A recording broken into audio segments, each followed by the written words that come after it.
ভ্রমণ পিপাসুদের জন্য অন্যতম পছন্দের একটি জায়গা সংযুক্ত আরব আমিরাতের বাণিজ্যিক রাজধানী দুবাই। শহরটির আকাশচুম্বী অট্টালিকা, চাকচিক্য, আমোদ-প্রমোদ, বিশাল সম্ভারের টানে আকৃষ্ট হতে বাধ্য বিশ্বের যেকোনো প্রান্তের ভ্রমণপ্রিয় মানুষ। কিন্তু এবার অনেকটা কঠিন হয়ে গেল পৃথিবীর অন্যতম এই শহরটি ঘুরে দেখার স্বপ্ন পূরণ করা। আমিরাত কর্তৃপক্ষ সম্প্রতি কড়াকড়ি শর্ত আরোপ করার ফলে অতীতে যেভাবে সহজভাবে ভিজিট ভিসায় প্রবেশ করা যেত দুবাইয়ে, এখন থেকে তা আর হচ্ছে না।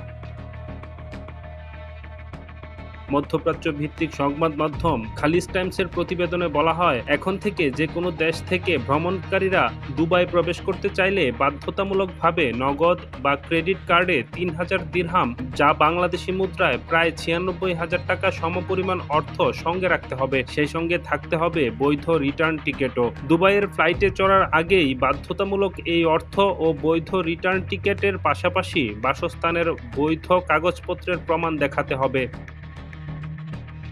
আমিরাতে প্রবেশের নির্দেশিকা কঠোরভাবে অনুসরণ করার বিষয়টি ইতিমধ্যে নিশ্চিত করা শুরু করেছে সেখানকার কর্তৃপক্ষ।